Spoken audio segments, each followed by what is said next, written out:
EV9 national news కు స్వాగతం. ముందుగా హెడ్లైన్స్. మన దైనందిన జీవితాలను మార్చడంలో స్పేస్ టెక్నాలజీ పాత్ర కీలకం. ప్రధాని మోదీ.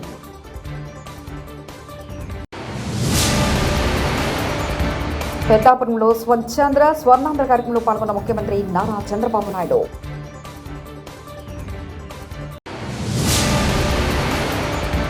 స్టీల్ ప్లాంట్స్ పై కూటమి ప్రభుత్వ వైఖరి చెప్పాలి. బుత్స.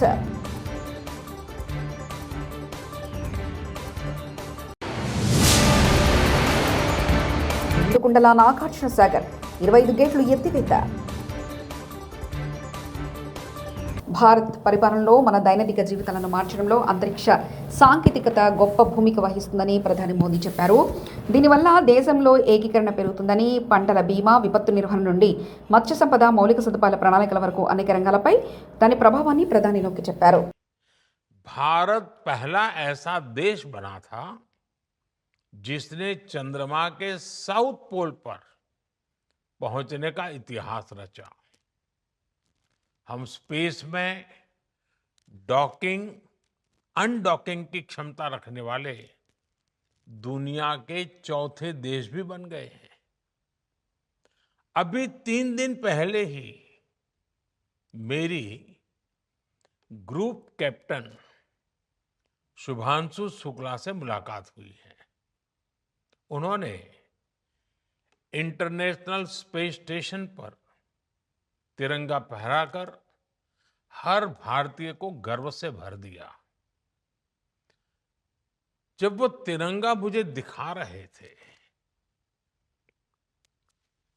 वो जो पल थी, जो अनुभूति थी, वो शब्दों से परे है.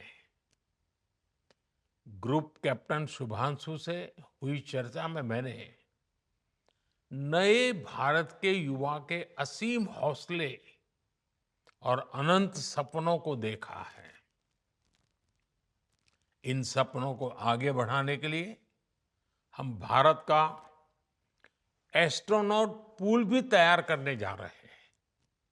मैं आज स्पेस डे पर अपने युवा साथियों को भारत के सपनों को उड़ान देने के लिए इस एस्ट्रोनॉट पूल से जुड़ने के लिए आमंत्रित करता हूं.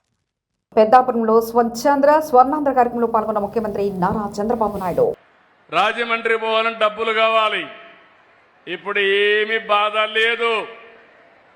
చంద్రన్న పేరు చెప్పి బస్సులో ఎక్కి, పవన్ కళ్యాణ్ గారి పేరు చెప్పి బస్సులో ఎక్కి జల్సాగా వెళ్ళిపోవచ్చు మీరు. అలాంటి వసతి కల్పించాం. కావాలంటే అమ్మగారింటికి పోవాలన్నా, లేదంటే తల్లిని చూసి రావాలన్నా, లేదంటే బోరు కొడితే రోజు పోతే లేనిపోని సమస్యలు వస్తాయి. అవసరం అనుకుంటే మీరు మీ కుటుంబ సభ్యులు పుణ్యక్షేత్రాలకు కూడా వెళ్ళి దేవుడి దర్శనం చేసుకోవాలన్నా చేసుకునే ఏర్పాట్లు కల్పించాం. శ్రీశైలం పోవాలన్నా, సింహాచలం పోవాలన్నా, తిరుపతి పోవాలన్నా, ఎక్కడికి పోవాలన్నా మీకు అలాంటి ఏర్పాట్లు చేశాం. దీనికంటే సంక్షేమం ఏమైనా ఉంటుందా ఆడబిడ్డలో? మీరే చెప్పండి. మళ్ళీ మీరు అక్కడికి వెళితే భోజనం కూడా హోటల్ పోతే 100 రూపాయలు అవుతుందని 5 రూపాయలకే అన్నా క్యాంటీన్లో భోజనం పెడుతున్నాం. అవునా కాదా? ఇలాంటి అనేక సంక్షేమ కార్యక్రమాలు తీసుకున్నాం. అన్ని వర్గాలు ఆలోచిస్తున్నాం. మొన్నే మత్స్యకారులకి 25,000 రూపాయలు మత్స్యకారుల భరోసా కింద వాళ్ళ అకౌంట్లో డబ్బులు వేసా. ఈరోజు సముద్రంలో ఉండే సీవీడ్ని మత్స్యకారు ఆడబిడ్డలు ఏ విధంగా ఉపయోగించుకోగలుగుతారని ఆలోచించి వాళ్ళ ఆదాయాన్ని పెంచడానికి ఆ కార్యక్రమాన్ని కూడా తీసుకున్నాం. ఇలాంటి అనేక కార్యక్రమాలు ఇప్పటికే మీరు ఒకసారి చూస్తే 1 కోటి మంది పైన ఆడబిడ్డలు ఉచిత ప్రయాణం చేశారు. నాకు ఎంతంటే మిమ్మల్ని చూస్తే చాలా ఆనందంగా ఉన్నారు. అన్ని ప్రోగ్రాముల కంటే విజిబుల్గా ఉచిత ప్రయాణం సూపర్ హిట్ అని మరొకసారి తెలియజేస్తున్నా. ఈ మధ్య కాలంలో మన వాళ్ళందరూ చెప్తున్నారు సూపర్ 6 సూపర్ హిట్, అవునా కాదా? అయితే గట్టి చెప్పండి, సూపర్ 6 సూపర్ 6. ఇలాంటివి చేసి ఇప్పుడే ఇక్కడ ఈ మీటింగ్లో చూశారు. నేను వచ్చింది స్వచ్ఛ ఆంధ్రప్రదేశ్ కార్యక్రమం. నా పేదవాళ్లపైన నాకుండే అభిమానం, బంగారు కుటుంబాలుగా పేదవాళ్ళందరినీ ఏర్పాటు చేశాను. ఒక పక్క సంక్షేమాన్ని ఇస్తున్నాం, ఇంకో పక్క పెద్ద ఎత్తున అభివృద్ధి కార్యక్రమాలకు శ్రీకారం చుట్టాం. నిన్ననే మీరు ఒకసారి చూస్తే రతన్ టాటా ఇన్నోవేషన్ హబ్ కింద ఒక ఇంటికి ఒక పారిశ్రామికవేత్తం తయారు చేయాలని, అందులో డాక్రా సంఘాల్లో మెప్మా సంఘాల్లో 1,00,000 మంది ఆంటర్‌ప్రెన్యూర్స్గా తయారు చేయడానికి ఒక కార్యక్రమాన్ని తీసుకున్నాం. ఇంకో పక్క 10 లక్షల కోట్ల రూపాయలు విలువ చేసే ప్రాజెక్టులు ఇప్పటికే ఎంఓయూలు చేశాం. చాలా ప్రాజెక్టులు ప్రారంభించాం. నా ఉద్దేశం ఒకటి, ఎవరైతే ఈ రాష్ట్రంలో చదువుకున్న పిల్లలందరూ బాగా డబ్బులు సంపాదించే మార్గం చూపించాలన్న ఆలోచనతో 1 ఫ్యామిలీ 1 ఆంటర్‌ప్రెన్యూర్ అనే కార్యక్రమానికి కూడా శ్రీకారం చుట్టాను. ఇంకో పక్క పోలవరం మొన్నటి వరకు డయాఫామ్ వాల్ పోతే సర్వనాశనం చేసి మళ్ళీ ఈరోజు గాడిన పెట్టి 2027లో జాతికి పోలవరాన్ని పూర్తి చేసి అంకితం చేసే బాధ్యత ఈ ఎన్డీఏ ప్రభుత్వానిది. అమరావతి ప్రాజెక్టును కూడా ఇదే మరిగా నాశనం చేసి మళ్ళీ ఈరోజు అమరావతి ట్రాక్లో పెట్టాం. తొందరలోనే దీన్ని కూడా ముందుకు తీసుకుపోతాం. అదే సమయంలో నేను ఆలోచించాను, ఈరోజు P3 ఉంది, పబ్లిక్ ప్రైవేట్ పార్ట్నర్షిప్. ఒక రోడ్డు వేయాలన్నా, ఒక ఎయిర్పోర్ట్ కట్టాలన్నా, ఒక పోర్టు కట్టాలన్నా ప్రైవేట్ వ్యక్తులు వస్తున్నారు. అవన్నీ డబ్బులు ఖర్చు పెట్టి పనులు చేసి అందులో నుంచి యూజర్ ఛార్జెస్ తీసుకుంటున్నారు. విశాఖ స్టీల్ ప్లాంట్స్ పై కూటమి ప్రభుత్వం వైఖరి చెప్పాలని డిమాండ్ చేశారు వైఎస్ఆర్సీపీ ఎమ్మెల్సీ బొత్స సత్యనారాయణ. రాష్ట్రంలో దివ్యాంగులు ధర్నా చేస్తున్నా పట్టించుకోవడం లేదు, అసలు కూటమి ప్రభుత్వానికి మానవత్వం ఉందని ప్రశ్నించారు. వైఎస్ఆర్సీపీ ఎమ్మెల్సీ బొత్స సత్యనారాయణ విశాఖలో మీడియాతో మాట్లాడుతూ ఏపీలో కూటమి నేతల దౌర్జన్యాలు పెరిగిపోతున్నాయి, మంత్రులు ఎమ్మెల్యేలపైన అవినీతి ఆరోపణలు ఎక్కువయ్యాయి, దోచుకోవడంలో కూటమి నేతలు బిజీగా ఉన్నారు, అయినా ప్రభుత్వానికి చీమ కుట్టినట్లు కూడా లేదు, ఎమ్మెల్యేలపై చంద్రబాబు సీరియస్ అయ్యారని చెప్తారు కానీ చర్యలు మాత్రం ఉండవని ప్రశ్నించారు. కూటమి ప్రభుత్వం అన్ని రంగాల విఫలమైందని, దోపిడీలు, దౌర్జన్యాలు, భూ కబ్జాలు పెరిగిపోతున్నాయని, అర్హత కలిగిన వికలాంగుల పెన్షన్లు తొలగిస్తున్నారు, వికలాంగులను తీసుకొని కలెక్టర్ను కలుస్తారు.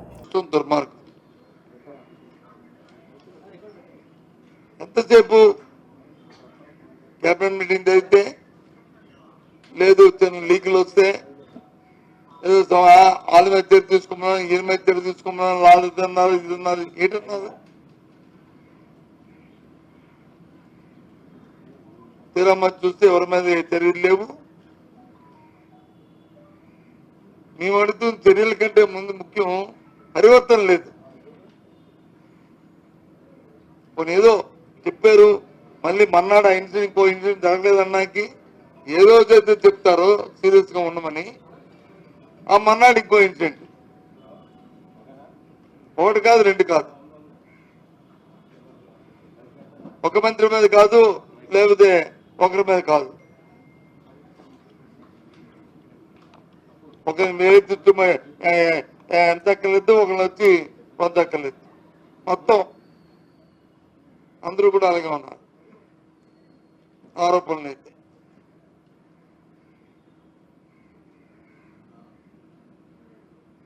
దోపిడీ అయితే, భూ కబ్జాలు అయితే మరి అడగలేదు. అవకాశం వరకు దోచు తినేస్తారు, పెద్ద స్థాయి నుంచి కింద స్థాయి వరకు. ఉదాహరణలతో కలిపి చెప్తున్నా దాని మీద ఎంక్వైరీ లేదు, దాని మీద విచారణ లేదు, ఇలా అనేస్తానంతే పోతే పోనీ. రాష్ట్ర ప్రజలందరినీ గమనించమని కోరుతున్నాను. ఈ ప్రభుత్వం తాలూకా వ్యవహార శైలి ఎలాగుందో, పరిపాలన విధానం ఎలాగుందో, అంత దుర్మార్గమైన ఆలోచనతో ఈ కార్యక్రమం జరుగుతున్నాయి. మరి ఎక్కడ సామాన్యుడికి వచ్చి నీడ, సామాన్యుడి రక్షణ కనిపించింది.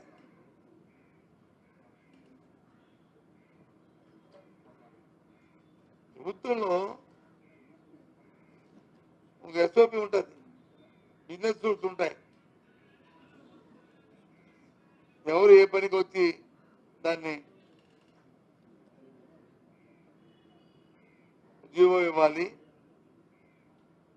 లేకపోతే ఒక వాళ్ళకి ఆర్డర్స్ ఇవ్వాలి, ఏ కార్యక్రమాన్ని ఎవరు చేయాలి, ఎవరి పరిధిలో ఏ స్థాయిలో ఆ పరిధిలో చేయాలి, అది జిల్లాధికారులు చేయాలా, లేకపోతే రాష్ట్రంలో సెక్రటరీ చేయాలా, లేదు మంత్రుల్లో దానిలో అది చేయాలా. నిజామాబాద్ జిల్లా శ్రీరామ్ సాగర్ ప్రాజెక్టుకు వరద ప్రవాహం కొనసాగుతుంది. మళ్లీ ఎగువ ప్రాంతం నుంచి ప్రాజెక్టుకు వరద ఉధృతి పెరగడంతో అర్ధరాత్రి 16 గేట్లనెత్తి 75,812 క్యూసెక్ల నీటిని దిగువలకు విడుదల చేశారు. దీంతో పాలక కడల్ని తలపించేలా వరదని అంతా దిగువకు పొంగి ప్రవహిస్తుంది. ప్రస్తుతం ప్రాజెక్టుకు ఇన్ఫ్లో 75,000 క్యూసెక్కులు కాగా, కాకతీయ కాలువ ద్వారా 3,500 క్యూసెక్కులు, ఎస్కేప్ గేట్ల ద్వారా 4,500 క్యూసెక్కులు, ఇంద్రమ్మ కాలువ ద్వారా 20,000 క్యూసెక్కుల నీటిని విడుదల చేస్తున్నారు. ఎస్ఆర్ఎస్సీ జలాశయం పూర్తిస్థాయి నీటి మట్టం 1,090 అడుగులు కాగా, ప్రస్తుతం 1,090.7 అడుగులుగా ఉంది. కొంచెం ఇబ్బంది జరుగుతున్న మాట వాస్తవం. పాకిస్తాన్ తోటి ఆపరేషన్ సింధూర్ అనే యుద్ధం వల్ల చైనా నుంచి రావాల్సినటువంటి 50,000 మెట్రిక్ టన్నుల యూరియా కొంత ఆలస్యమైనటువంటి మాట నిజం. కలుగుతున్నటువంటి అసౌకర్యానికి మేము చింతిస్తాం. నిండుకుండలా నాగార్జున సాగర్ 25 గేట్లు ఎత్తివేత.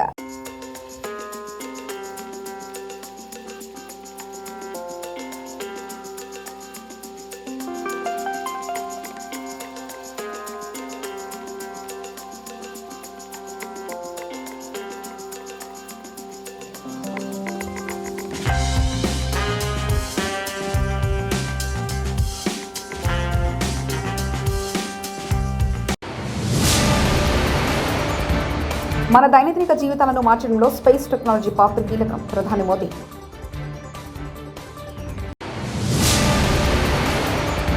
పెద్దాపురంలో స్వచ్ఛాంధ్ర స్వర్ణాంధ్ర కార్యక్రమంలో పాల్గొన్న ముఖ్యమంత్రి నారా చంద్రబాబు నాయుడు.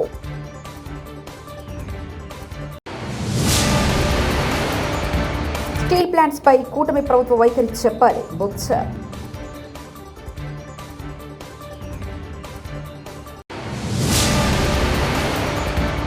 నిండుకుండలా నాగార్జున సాగర్ 25 గేట్లు ఎత్తివేత. ఇవి బులెటిన్ విశేషాలు. చూస్తూనే ఉండండి EV9 నేషనల్ న్యూస్.